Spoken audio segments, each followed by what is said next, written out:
BPSC exam को लेकर पूरे बिहार में प्रोटेस्ट देखने को मिल रहे हैं। 6 दिसंबर को बिहार में कंडक्ट किया गया बीपीएससी एग्जाम, जिसके बाद से स्टूडेंट्स प्रोटेस्ट करने लग रहे हैं। लेकिन आखिर ये प्रोटेस्ट कर क्यों रहे हैं? और इस वीडियो को देखिए जरा। इस वीडियो में जिन लोगों को इतनी बेदर्दी से मारा जा रहा है वो कोई क्रिमिनल्स नहीं है, ना ही उन्होंने कभी कोई क्राइम किया है, बल्कि इसका उल्टा इस देश का फ्यूचर है, इस देश का भविष्य है। शायद ये लोग इस देश का आगे जाके नाम रोशन करते। लेकिन मैं ऐसा क्यों कह रहा हूँ, आगे वीडियो को देख के आप लोगों को पता चल जाएगा। क्या है आखिर बीपीएससी का ये स्कैम? आखिर ये स्टूडेंट्स प्रोटेस्ट क्यों कर रहे हैं? बीपीएससी के इस एग्जाम को लेकर पूरे बिहार में आखिर क्यों प्रोटेस्ट देखने को मिल रहा है? क्या डिमांड्स है स्टूडेंट्स की और गवर्नमेंट इनको पूरा क्यों नहीं कर रही है? इस सब चीजों के बारे में इस वीडियो में आज हम बात करेंगे। और ये हालात सिर्फ बीपीएससी एग्जाम के ही नहीं बल्कि बाकी के कॉम्पिटिटिव एग्जाम के भी यही हालात हैं। आए दिन इन एग्जाम्स में स्कैम्स देखने को मिलते हैं। कभी पेपर लीक होता है तो कभी किसी और तरीके से स्टूडेंट्स को परेशान किया जाता है। इसका सोल्यूशन क्या है, इसके बारे में भी हम आगे वीडियो में बात करेंगे। तो चलिए इस वीडियो को आप शुरू करते हैं। तुम बताओ, तुमसे जवाब लेंगे हम।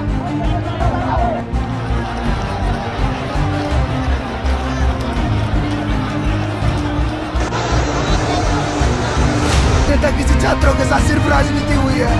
कोई नेता खड़े नहीं होते साहब, किसी का नाम मत, सब सिर्फ राजनीति। मत मरने दो यार, कुछ गलत नहीं मांग रहे, राइट टू इक्वलिटी मांग रहे। क्या गलत मांग रहे? तुमसे एसडीएम का पोस्ट मांग रहे हैं। बिहार असेंबली से 300 से 400 मीटर दूर पटना के गार्डनी बाग में एक टेम्पररी टेंट लगाया गया है, जिसमें 22 से लेकर 37 साल के स्टूडेंट्स बैठे हुए हैं लगातार धरने पे और यूट्यूबर्स को अपना बयान दे रहे हैं। वो नीतीश कुमार गवर्नमेंट और बिहार पब्लिक कमीशन सर्विस यानी बीपीएससी के अगेंस्ट हम लगातार स्लोगन्स लगा रहे हैं। एक ऐसा ही पोस्टर जिसपे लिखा था बीपीएससी के 71st एग्जाम में एक्सपेक्टेड क्वेश्चन। बीपीएससी के चेयरमैन के हिसाब से ये प्रोटेस्ट करने वाले आखिर कौन है? Option A non serious, option B trouble maker, option C anti social element या फिर option D all of the above.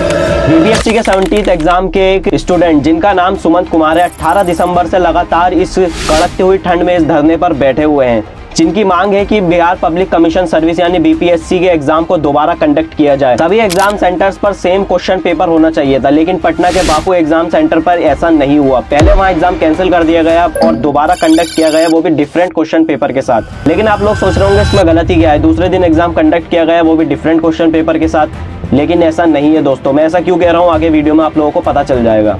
Sumant Kumar कहते हैं कि ये उनका दूसरा अटेम्प्ट था। पिछले 3 साल से वो पटना में रहकर इस एग्जाम की तैयारी कर रहे हैं और हर महीने 5,000 रुपये किराया देते हैं। अगर वो ये एग्जाम इस बार क्वालिफाई नहीं कर पाते तो उन्हें अपने फैमिली का छोटा बिजनेस संभालना पड़ता, जो कि वो बिल्कुल नहीं चाहते हैं। उनका कहना है कि बीपीएससी का ये पेपर कई एग्जाम सेंटर्स पर लीक हुआ था। उनमें से ही एक दूसरे एस्पिरेंट जिनका नाम अभिनव कुमार है, वो भी 18 दिसंबर से इस कड़कती हुई ठंड में धरने पर बैठे हुए हैं, जिनका कहना है कि वो ये एग्जाम चौथी बार अटेम्प्ट कर रहे हैं। रात भर उन्हें मच्छर काटते हैं, ठंडी हवा चलती है और पास ही के ड्रेन से खतरनाक बदबू आती है जब भी वो इस धरने पर बैठे हुए हैं, बल्कि सरकार उनकी बात बिल्कुल नहीं सुन रही है।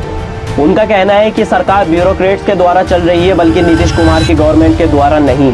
ये इसी बार की बात नहीं है दोस्तों, बीपीएससी के 67th एग्जाम में भी यही देखने को मिला था। लेकिन तब बात कुछ और थी दोस्तों। सभी एग्जाम सेंटर्स पर दोबारा एग्जाम कंडक्ट किए गए थे, लेकिन इस बार ऐसा नहीं हो रहा है। और वहीं इसकी दूसरी तरफ नीतीश कुमार की गवर्नमेंट के द्वारा अभी तक कोई स्टेटमेंट नहीं देखने को मिला है। जिन पुलिस ऑफिसर्स के द्वारा इन स्टूडेंट्स पर इतना भारी लाठीचार्ज किया गया, उन्हें सस्पेंड तक नहीं किया गया। ये सब कहानी आखिर कहां से शुरू हुई दोस्तों? पटना के बापू एग्जामिनेशन सेंटर पर आखिर ऐसा क्या हुआ जिसमें इतना भारी प्रोटेस्ट किया अब ये हो रहा है? चलिए इस बारे में हम बात करते हैं। बिहार पब्लिक सर्विस कमीशन यानी बीपीएससी को 1 अप्रैल 1949 को स्थापित किया गया। ये भारत के संविधान आर्टिकल नंबर 320 और 321 के अंतर्गत आता है। ये कमीशन बिहार गवर्नमेंट की सर्विसेज के लिए कैंडिडेट्स को चुनता है इस एग्जामिनेशन के माध्यम से। सिर्फ यही नहीं, ये कमीशन स्टेट गवर्नमेंट के इंपॉर्टेंट फैसले में भी सलाह देता है, जैसे कि किन ऑफिसर्स का ट्रांसफर होना है, किसका प्रमोशन होना है और किसको निकालना है। कॉम्पिटिटिव एग्जाम 2 स्टेजेस में कंडक्ट किया जाता है। पहला स्टेज होता है प्रीलिमिनरी एग्जामिनेशन। जो कैंडिडेट्स इसे क्लियर कर लेते हैं उन्हें रिटन एग्जामिनेशन देना होता है, जिसे मेंस कहा जाता है। मेंस के बाद एक इंटरव्यू कंडक्ट किया जाता है, जिसके बाद उनको जॉब दे दी जाती है। बीपीएससी जब से स्थापित हुआ है, जब से 69 बार इसे टोटल कंडक्ट किया जा चुका है और 13 दिसंबर 2024 को 70 एग्जामिनेशन होना था। इस बार के एग्जाम के लिए टोटल 5 लाख के आसपास कैंडिडेट्स ने अप्लाई किया था, जिसमें से 3.25 लाख ने ये एग्जाम दिया था।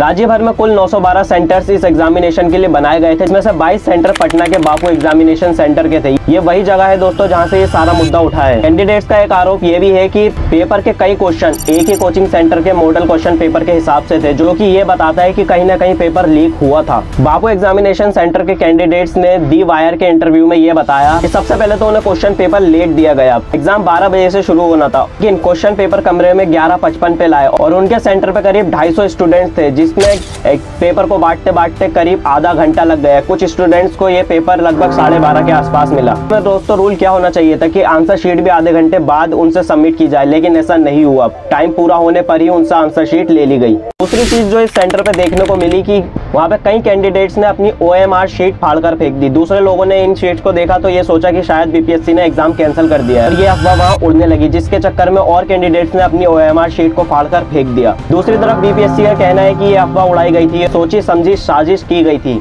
ये कहने के बाद प्रोटेस्ट और ज्यादा बढ़ने लगा। पहले तो BPSC इस एग्जाम को दोबारा कंडक्ट नहीं कराना चाह रहा था, लेकिन फिर खुद BPSC ने कहा कि इस एग्जाम को अब दोबारा कंडक्ट किया जाएगा डिफरेंट क्वेश्चन पेपर के साथ। इसके बाद प्रोटेस्टिंग कैंडिडेट्स का ये कहना था कि पहले तो BPSC ये नहीं मान रहा था कि कोई इरेगुलरिटीज नहीं हुई है, बल्कि फिर खुद ही BPSC ने कहा कि दोबारा एग्जाम कंडक्ट किया जाएगा और ये भी माना कि हाँ वहाँ पर इरेगुलरिटीज हुई थी। 30 दिसंबर को लाठीचार्ज के बाद ये मुद्दा और ज्यादा उठने लगा। पूरे देश भर में हंगामे होने लगे। अपोजिशन पार्टी के लोग थे, उन्होंने अपील करी कि इन पुलिस ऑफिसर को गिरफ्तार किया जाए, बल्कि इन पुलिस ऑफिसर को गिरफ्तार नहीं किया गया जिन्होंने कैंडिडेट्स के ऊपर लाठीचार्ज किया था। कम्युनिस्ट पार्टी ऑफ इंडिया के MLA महबूब आलम ने लाठीचार्ज के खिलाफ प्रदर्शन भी किया और राज्य भवन तक एक मार्च को लेकर गए। उन्होंने सरकार से भी बात की और ये कहा कि सारे एग्जाम सेंटर्स पर सेम क्वेश्चन पेपर के साथ एग्जाम कंडक्ट किया जाना चाहिए और लाठीचार्ज को लेकर इन कैंडिडेट्स से गवर्नमेंट को माफी भी मांगनी चाहिए। आप लोगों की इस पर क्या राय है दोस्तों? गवर्नमेंट को क्या फैसले लेने चाहिए?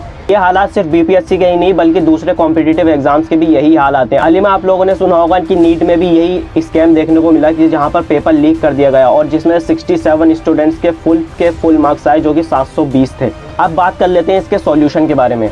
यहाँ पर पहला स्टेप दोस्तों पहले आप लोगों को उठाना पड़ेगा। आप गवर्नमेंट से ही ये उम्मीद नहीं लगा सकते कि सारे काम गवर्नमेंट ही करेगी। आप लोगों को ऐसे स्टेप्स उठाने पड़ेंगे। सबसे पहले तो अपनी जिंदगी का गोल बनाइए। पूरी जिंदगी इन कॉम्पिटिटिव एग्जाम के ऊपर भी मत डालिए। कुछ लोग इन एग्जाम्स को 3-3, 4-4 बार अटेम्प्ट करते हैं इस ख्वाहिश में कि उन्हें कोई सरकारी नौकरी मिल जाएगी, जबकि ऐसा नहीं होना चाहिए। जिंदगी में हमेशा दूसरे प्लान भी होने चाहिए। ठीक है, आपने 1-2 बार कॉम्पिटिटिव एग्जाम दे दिए, लेकिन उसके बाद आप लोगों को जिंदगी में और क्या करना है ये आपको सोचना पड़ेगा। बहुत से ऐसे करियर ऑप्शन है जिनकी एक्चुअली में मांग है, जिनको एक्चुअली कंपनी चाहती है, लेकिन ऐसे कैंडिडेट्स नहीं मिल रहे हैं क्योंकि सब कॉम्पिटिटिव एग्जाम्स के पीछे ही पड़े हुए हैं। दूसरे स्टेप्स यहाँ पे दोस्तों पेरेंट्स को लेना पड़ेगा। उन्हें अपने बच्चों को यह समझाना पड़ेगा कि दूसरे करियर ऑप्शन क्या क्या है और इनके बारे में अवेयर करना पड़ेगा। पेरेंट्स को ये जिम्मेदारी उठानी पड़ेगी कि वो बचपन से ही अपने बच्चों को बताएं कि करियर के कितने ज्यादा ऑप्शन हैं और इनको इसके बारे में इनको अवेयर करें और रोज इनके बारे में बातचीत किया करें। सबसे पहले तो दोस्तों ये जिंदगी आप लोगों की है, आप लोगों को इसको बिताना है। अपने गोल सेट करिए, अपने एम सेट करिए जिसके पीछे आप लोगों को पड़ जाना है। उनको बड़ा सोच समझ के सेट करिए। ये देखिए कि इन कॉम्पिटिटिव एग्जाम में कितने लाखों लोग इसको अटेम्प्ट करते हैं, जिसमें से सिर्फ कुछ ही हजार सीट होती हैं। अगर BPSC के बारे में हम बात करें तो इस बार 70th एग्जाम में 2031 सीट हैं और इसको करीब 3.25 लाख के आसपास या 5 लाख के आसपास लोगों ने अप्लाई किया हुआ है। अगर आप अपना रेशियो निकाल के देखेंगे तो कोई 0.01 के आसपास ये बैठेगा। आप इस वीडियो को दोस्तों अगर यहाँ तक देख चुके हैं तो अपनी लाइफ के बारे में जरा गौर करिए और ये वीडियो आपको कैसी लगी, इस वीडियो को लाइक भी करना और चैनल को सब्सक्राइब भी कर देना मेरे मोटिवेशन के लिए, ताकि आगे भी मैं ऐसे वीडियो बनाता रहूं। चलिए आपसे मिलते हैं किसी और वीडियो में किसी और टॉपिक के साथ।